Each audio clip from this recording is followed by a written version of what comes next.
ओम पूर्णमदः पूर्णमिदं पूर्णात् पूर्णमुदच्यते पूर्णस्य पूर्णमादाय पूर्णमेवावशिष्यते. So welcome to our weekly session on Saturday. We will continue on our journey of the Bhagavad Gita, chapter 13, and we'll continue to learn from each other on this path of spiritual enlightenment. Now, we saw in verse number 5 and 6, just two verses. In briefly, Lord Krishna explained the entire unfolding of the universe, how the universe unfolds from the state of total dormant state, from the state of, we can say, deep sleep, and how variety of forces, the natural forces and the forces in the living beings come into existence. This is the most profound science explaining the unfolding of the universe. In English, they call it origin of the universe, but actually there is no origin because it is eternal. It just goes into the dormant state and then again comes back into active state. It's like, energy getting energized, the kinetic energy becoming, the dynamic energy. And then in the verse number 6, he also explained how human beings get into the cycle of dukh and sukh, desire and hatred. Very precisely, he mentioned that because of our interaction with the forces outside, either we get pleasure or we get pain. And if we get pleasure, we have more desire to acquire those things. If we get pain, then we develop hatred. So this is how precisely he explained, but in a very brief manner. Now I would like to complement it slightly with Bhagavad Puran or Srimad Bhagavatam. In the Bhagavad Puran, Skand 3, chapter 10, verses 15 to 26, they enumerate 9 steps. These are, we already counted 24 elements. These are 9 steps in which these 24 elements appear. Now, these 9 steps are quite similar to those mentioned in Bhagavad Gita, but they are slightly more in detail. Now, the first step is avyakt as usual, that is the dormant state from where everything originates. The second state is the Mahat Tattva or autumn of the autumn. Autumn of the autumn is formed from the avyakt state. Then the second step is again the Ahankar, that is cosmic ego is formed, so that the recognition process starts. Then the third step is the same Tanmatra, the 5 Tanmatras, that is Shabd, Spars, Roop, Ras and Gandh. They come into existence with their subtle form, exactly the subtle form. And these subtle forms give birth to the sense organs, the perception, sense organs of perception and sense organs of action, and also the 5 gross elements in the nature. Then the fourth step is, they call it intellectual, cognizance comes into play. The intelligence comes into play. In the fifth state, the mind comes into play. So these are the steps which are enumerated in Bhagavad Puran. Then sixth state is the state of ignorance, where the tamasic, tendencies come into play, and that leads to ignorance. That is the sixth step. Seventh step is the origin of the immovable entities. Immovable entities have been actually described in 6 varieties. These include all the plants and vegetation and creepers, flowers, the plants which are meant for medicinal plants, all that. So there are 6 varieties of what they call immovable entities that come into existence at step number 7. At step number 8, the lower species of life, they come into play. Now they have been divided into 28 varieties based on the hooves they have, or like some animals have 2 hooves, some animals have 1 hoof, some animals have 5, the panja. There's a very precise description of all that. Then there are birds. So these species are the number 8 in the steps that have been enumerated in Bhagavad Puran. So this is the 8th step in which the universe keep expanding. And then the 9th step is the human race that comes into play. So these are the 9 steps in which universe unfolds. The sansar which we see comes into play through these 9 steps. And we already enumerated there are 24 ingredients or 24 parts of the kshetra, of kshetra in which all of us reap our harvest. So this is how the whole universe unfolds. Now we will go into a very profound section of this chapter, which defines what is Gyan and what is Agyan. Now this Gyan and Agyan has come into play in some many chapters in the past in certain references.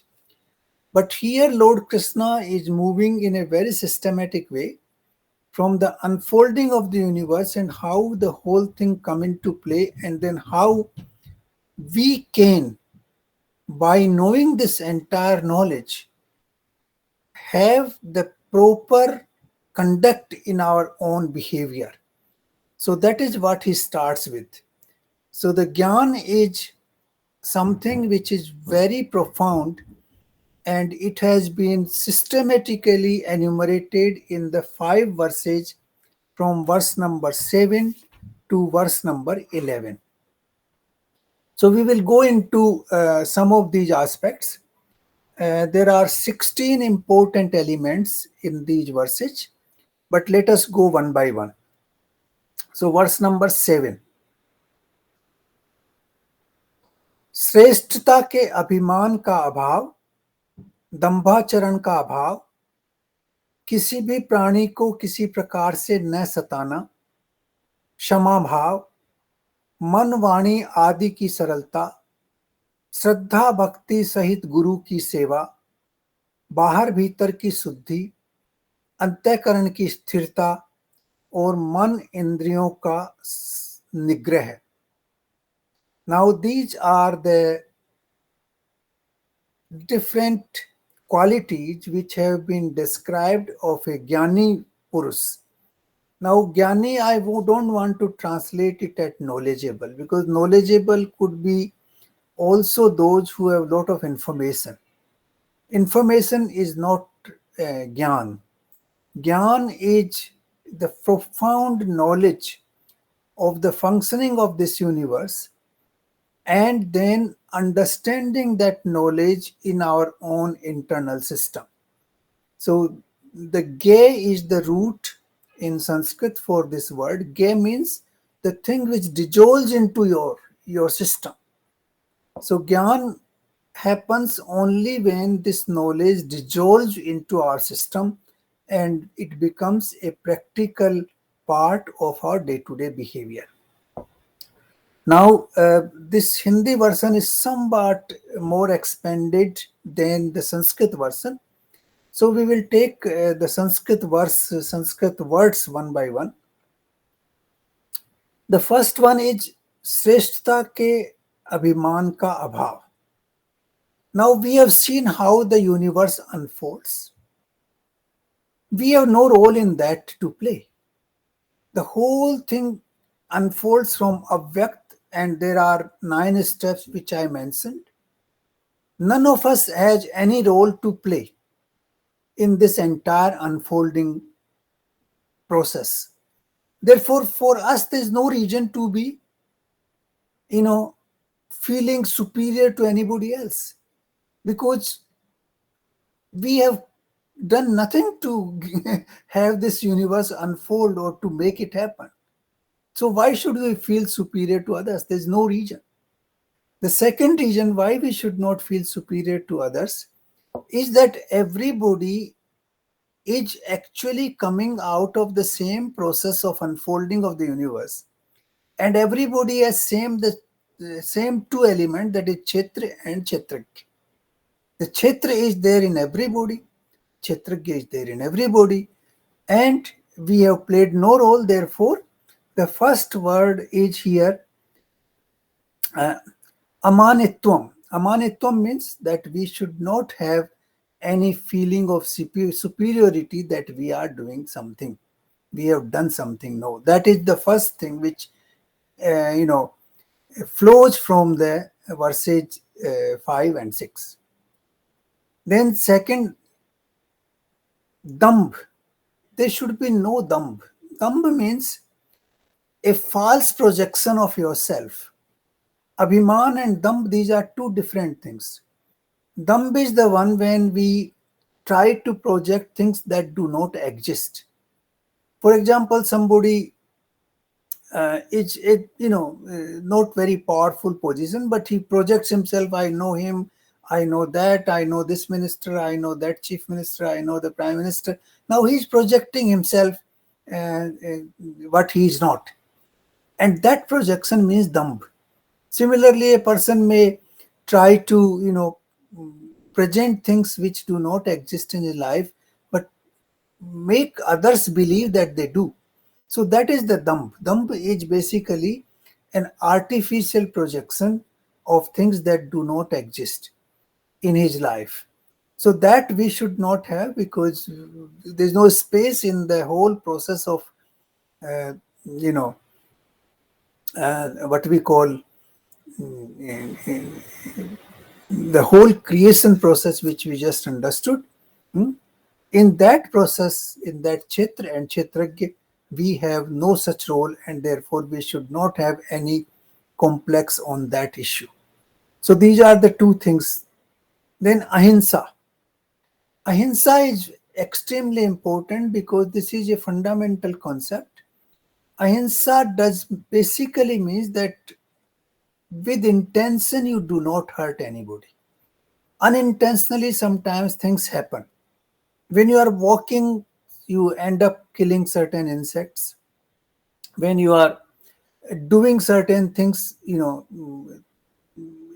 might end up killing or hurting others, but not intentionally. With your intention, with your thought process, with your desire, with your intellectual analysis, you should not think of hurting anybody. That is how I interpret ahimsa.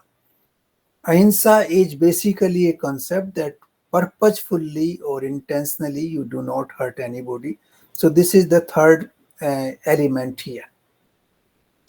The fourth element is shanti. Shanti is basically, keeping a normal behavior. Not getting excited. So that is very important, because there's no reason for us to be getting excited. We have to, of course, you can feel happy, you can feel, what you call energetic, but it does not mean that you become highly excited. That should be avoided. So these are some of the Sanskrit words which have been used here. Then the next verse is Acharyopasanam. That for your Acharya, for your Guru, for your teacher, you should be respectful. That is always told in our scriptures, because as we know, even In Hindi, we say Guru Govind do khade kake lagu paye, Balihari Guru aapne Govind diyo bataye. Similarly, in Sanskrit, we say Gurur Brahma, Gurur Vishnu, Gurur Maheshwara. Everybody, all the three principal, the gods in the Hindu pantheon, the person, the Brahma who originates or who creates this universe or who unfolds this universe, and Vishnu who maintains it, and Maheshwar or Brahma, Vishnu, Shankar who destroys and creates ground for re-unfolding. So all those three are considered even inferior to the god, to the guru, because guru is the one who tells us the route to reach there. And therefore acharya pasnam mein guru ki upasana karna is also one of the important requirements here. Guru doesn't mean physically XYZ. It can also mean the scriptures you read and from where you learn. Wherever you learn things, wherever you acquire your knowledge, that becomes the source and that becomes your guru. So the circumstances can also be guru. When you watch a small child playing and you learn from that child, that can also be your guru. So the situations in which you learn, the scriptures from where you learn, the individuals from whom you learn, they are part of that guru element, the guru tattva, and therefore we should respect all of them. Then socham. Socham is basically, to keep inside and outside clean. Outside, of course, we understand that we should keep things in proper order, whether it is our home or whether it is our neighborhood. Now, of course, a lot of people put garbage here and there, which is not correct. It is not part of our, traditions. So Socham outside is understood. Then inside basically means that we should have consistency in our thinking process and in our conduct. We may be thinking something and behaving something differently. And the artificial behavior to suppress your thinking or to give an impression, different than what your thinking is, that is not Soch. Soch basically means there should be no contradiction between your inner thinking and your outer behavior. There should be consistency, there should be consonance, there should be synthesis between the two. And that is Soch. Now, this is a very big process. We all try to project ourselves better than we are. Many times we have certain feelings and we try to suppress those feelings and give an impression of a very different variety. So all those, we should try to analyze them. It's a process of self-analysis from time to time, that did I, uh, tell or behaved in a manner which was not in consonance with my thinking process. So that will also help in improving our thinking, and then we will reach a state where we will not try to hurt anybody else. And once we reach that state, that we are not hurting anybody else, not thinking ill of anybody else, then automatically the behavioral pattern will set into motion and it will become very consistent. So that is Soch. Now next is Sthir, Sthir Buddhi. Now we have seen in chapter 2 verses 60 onwards that how we can attain what you call steady intellect, sthir buddhi. That has been explained in greater detail why this happens, and the root cause of this has been explained as calm, that is desires. When the desires are not fulfilled, then they give you anger, and then the anger leads to what you call further attachment to those desires, and then it leads to the loss of memory, and then finally your intellect gets completely corrupted. And if the desires are fulfilled, then you develop greed for them, and then you become having more and more desires, and at a stage will come when those will not be fulfilled, and then the same process will lead us to what we call unsteady state or corrupted intellect. So I think that is extremely important to keep a steady intellect. So these are some of the qualities of a Jnani Purus or a Jnani Vyakti, which have been mentioned in verse number 7. Now, Indriyon ka nigrah, oh, there's one more here, that is Indriyon ka nigrah.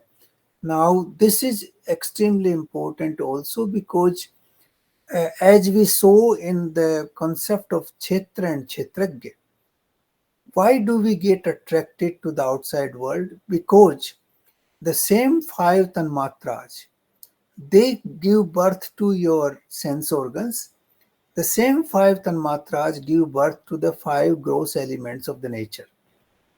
And the five gross elements of the nature give birth to all the manifestation we see in the universe. Whether you see a person, that is also made of a five gross element, a beautiful lady also made of the same five gross elements, a beautiful palace made out of the same five gross elements, a beautiful mountain made out of the same five gross elements, a flower made out of the same five gross elements. You can imagine anything which you see in your house and outside in this universe. All of them are made of the same five gross elements. And since our sense organs are also made, there is a natural attraction between the two. So we are attracted towards those five gross elements and the things made out of those elements. And that is the reason we remain engaged in this world.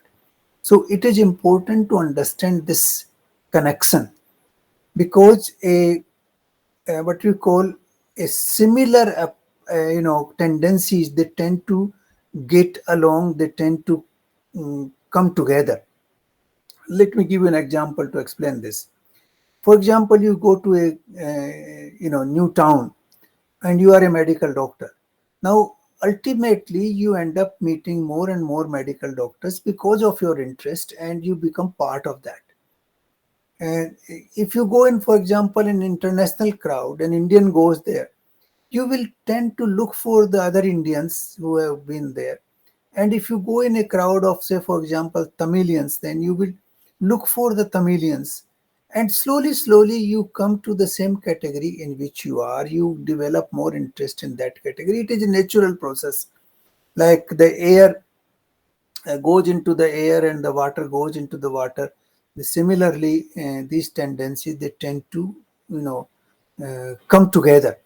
And that is why we develop this interest in the outside world, because of this connection between our sense organs and between the five gross elements of nature.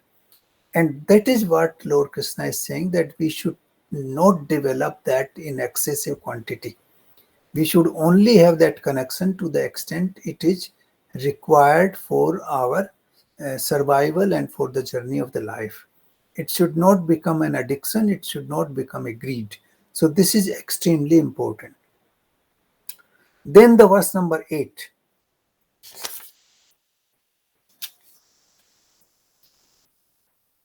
इसलोक और परलोक के संपूर्ण भोगों में आसक्ति का अभाव और अहंकार का भी अभाव, जन्म मृत्यु जरा और व्याधि, इनमें दुख और दोषों का बार बार विचार करना. Now the Sanskrit word here is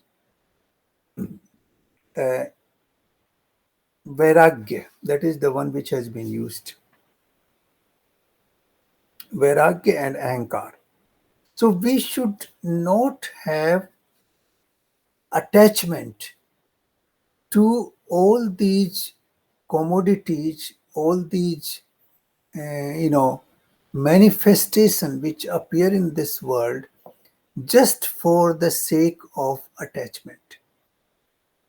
Because of the greed, we develop that. We have this tendency to accumulate, to acquire more and more. And that is why he's saying that neither in this world nor the next world which we don't know, but whatever it is, we should not have that attachment. That attachment should not happen. Actually, the word used here is vairagya, so we should have detachment. We should have vairagya from these, these manifestation of this universe, because we have understood how it unfolds. So that unfolding process can easily help us to develop that detachment. So this is one thing which we must learn. And once we develop this detachment, then things will become easier. Then the ego will automatically disappear. And that is why the word ego has been used here. Again, in the previous verse, the word ego has not been used. It is amanitva. Amanitva has been used. And in this verse, ego, ahankar has been used. Now, ahankar will disappear only when we remain detached. The detachment will come only when we understand this process of kshetra and kshetragya properly. Kshetra and kshetragya unfold this world. We have no role to play.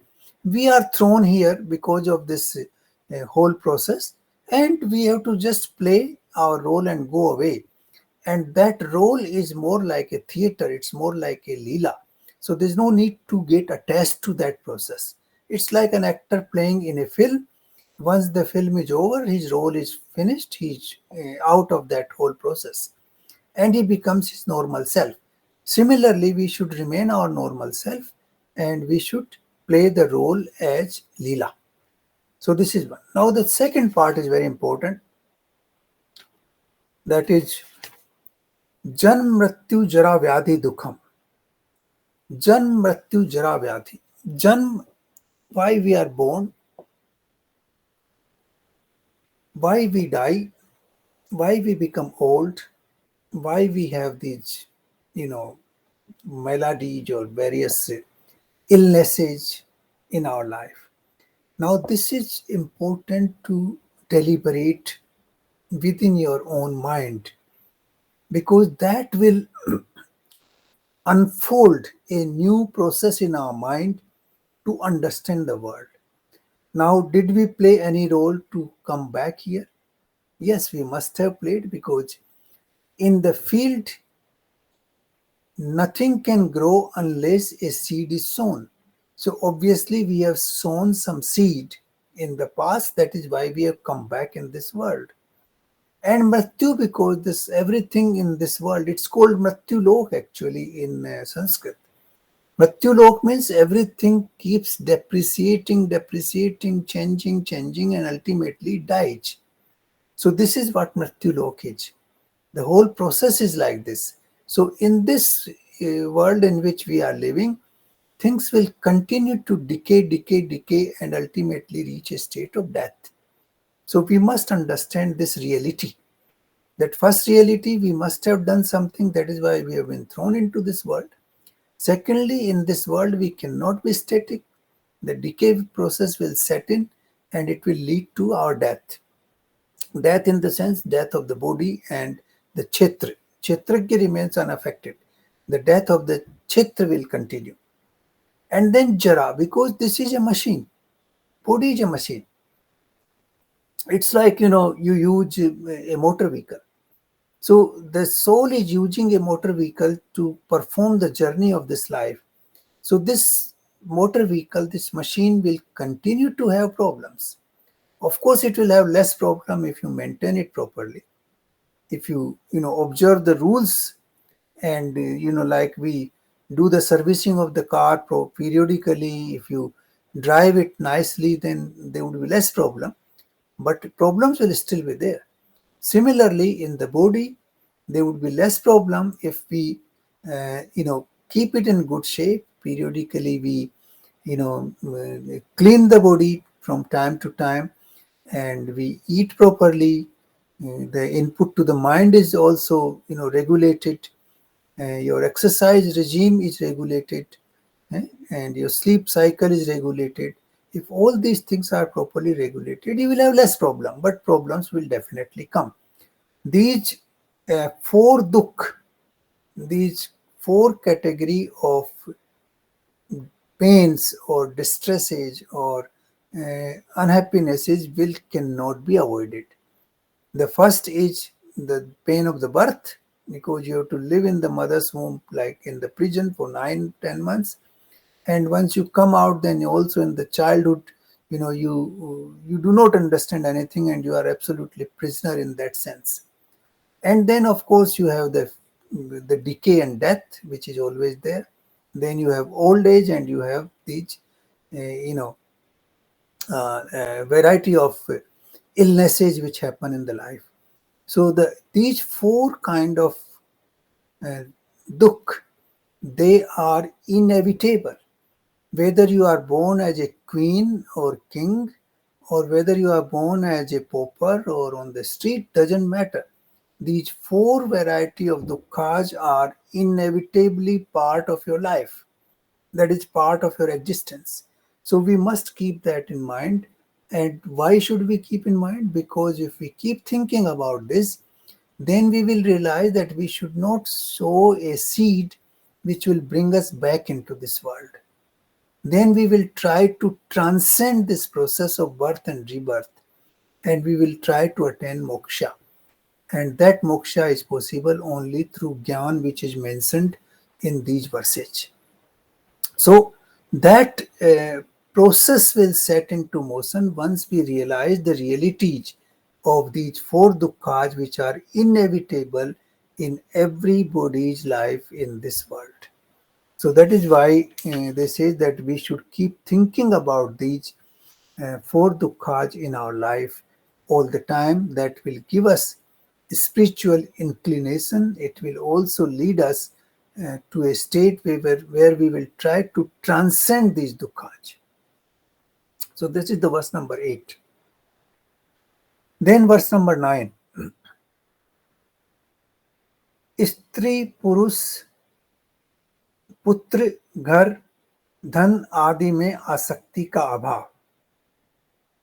Now the words in Sanskrit is asakti ran bhishunam, that basically in the surroundings where you live, in the place where you live, you have much more attachment. This is natural.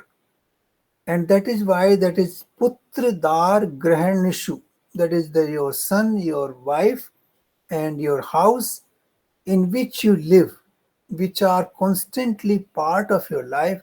Your attachment is more than the rest of the world.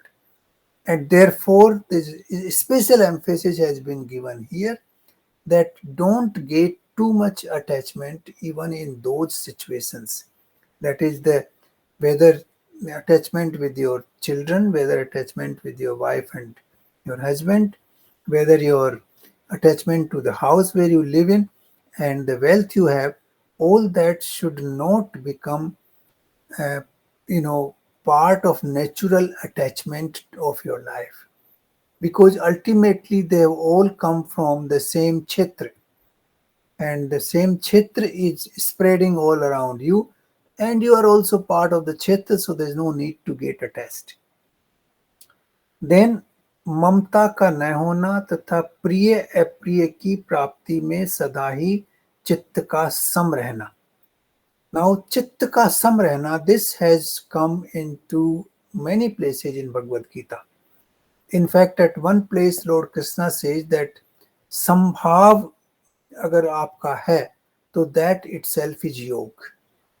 He has defined yoga as sambhav, that you have no special pain and pleasure out of the situations which are created in the world. The situation which gives you pleasure, the situation which gives you pain, you remain detached from both.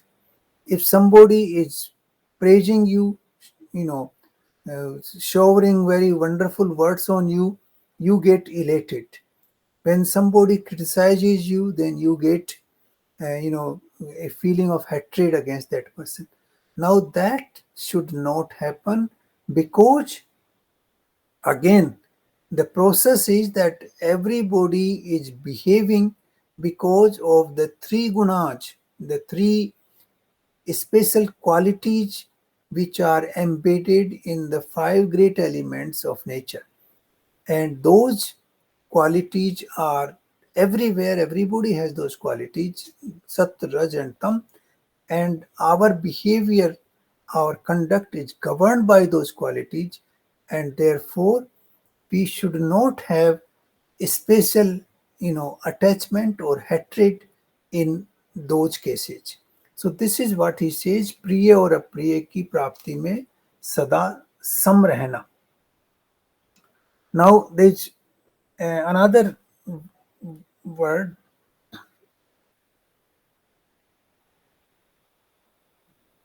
Oh, that's the next verse. So in this, it is basically the emphasis has been given on the household activity, because that is a very closely knit unit, and naturally we get too much attached to that, and that is why there is a special verse which has been said by Lord Krishna here to emphasize that particular element. In general, he has said this in the previous verse, but here he is emphasizing because of the special circumstances which create a feeling of attachment, and you know for each one of us, particularly with our children, with our spouse, with our house, and with the wealth which we accumulate. And that is why this particular verse is especially designed for that. And at the end, he says that we should have equanimity. Our feelings, our thought process should not be swayed by what others are saying and doing. We should have equanimity, because uh, everybody is behaving because of the three gunas which form part of the universe. Now, verse number 10. मुझ परमेश्वर में अनन्य योग के द्वारा अव्यभिचारिणी भक्ति तथा एकांत और शुद्ध देश में रहने का स्वभाव और विषयासक्त पुरुषों के समुदाय में प्रेम का न होना. Now these are three very important elements which he has said. अव्यभिचारिणी भक्ति परमात्मा में, शुद्ध और एकांत देश में रहने का स्वभाव और विषयासक्त मनुष्यों में प्रेम का न होना. Now these three are the foundation for anybody who wants to do sadhana, who wants to practice spiritual thought. Firstly, of course, avyabhicharani bhakti. Why? Because the very consciousness through which we are alive, we are recognizing, who am I? This is my leg, this is my hand, these are my eyes, this is my mind, this is my intellectual capability, this is me, this is somebody else. That recognition and that awareness comes because of the supreme's power of kshetragya.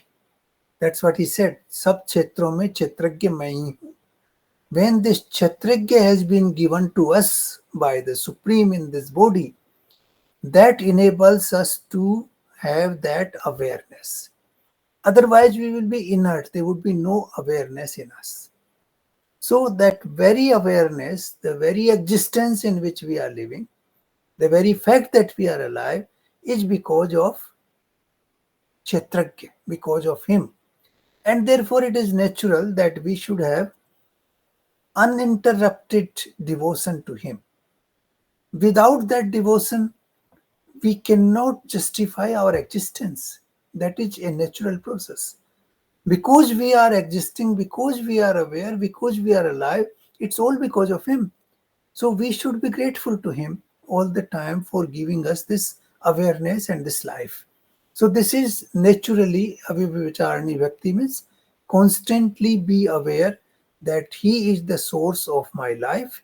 He is the source. Because of that, I can see, I can talk, I can walk, and I can do things, and I am alive. So that is first thing. It is natural. Like a child is dedicated to the mother completely, because the mother is the source of everything to the child. Similarly, we are children of the Supreme, and therefore we should be dedicated to him all the time. So that's the first thing. शुद्ध और एकांत में रहने का स्वभाव, शुद्ध देश और एकांत. Now शुद्ध देश means, of course physically शुद्ध, that is very important, but also spiritually clean, in which you don't have things which are going to affect your mind. For example, if you go and live in a street where there's prostitution, there's gambling, obviously those will impact on you. You cannot remain unimpacted. Your body and mind both will be carrying certain things out of it. That is why they say that even if you don't go and buy itr from a shop, you will always carry some gandh from there. So संगति का असर जरूर होगा. That is what they say. So if you stay in a place which is unclean, both physically and environmentally, and it provides you an atmosphere where your thought process is disturbed, then obviously you would be not in a good state to follow the spiritual thinking. And that is why ekant, that is, ekant means you can be in ekant even in a crowd.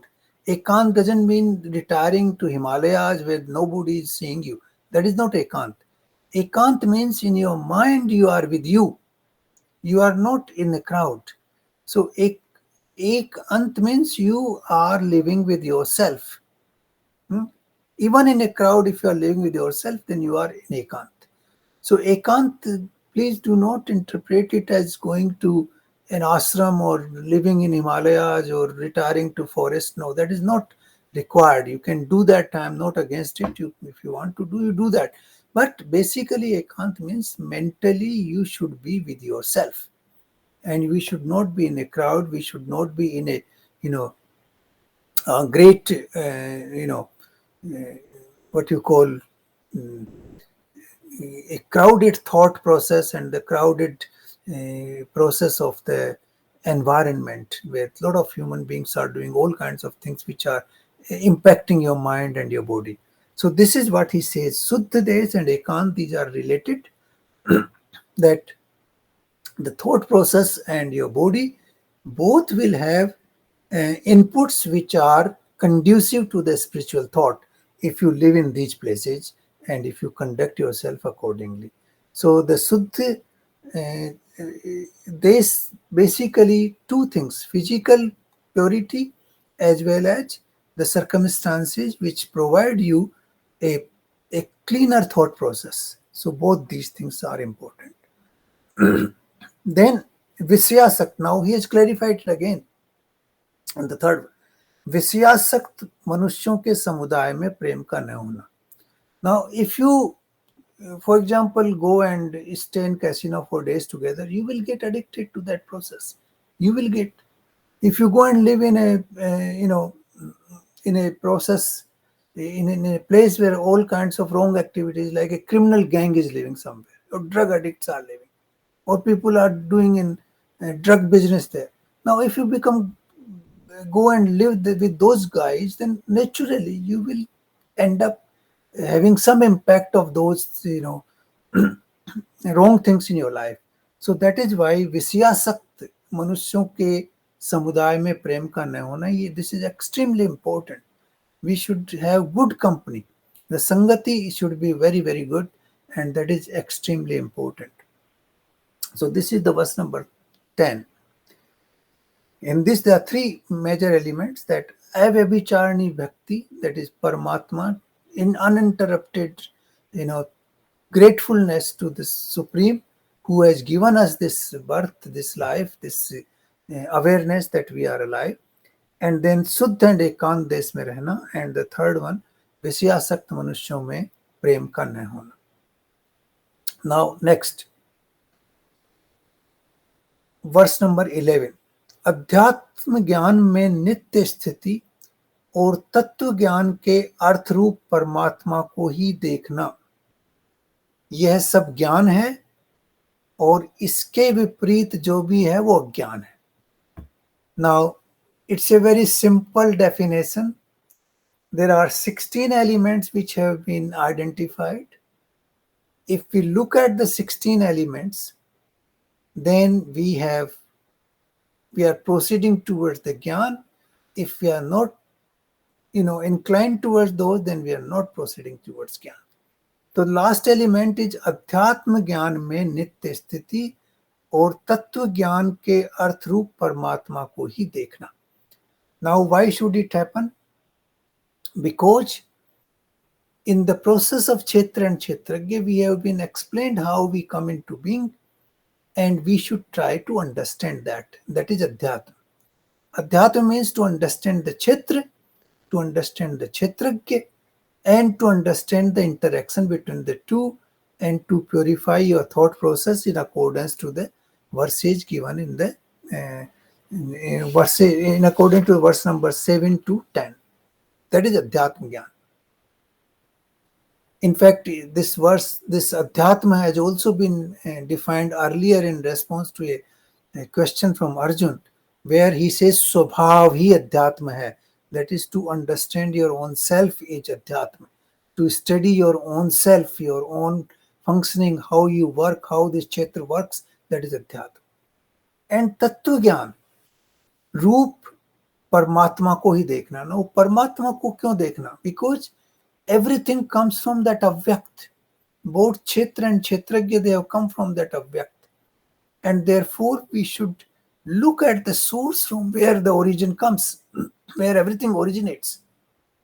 And that is very important, and that is why this has been emphasized here once again, that we should, inculcate an habit so that we study ourselves, we understand this kshetra and kshetragya, and then we, understand the supreme, because everything starts from avyakt, which is the supreme, and from there everything originates.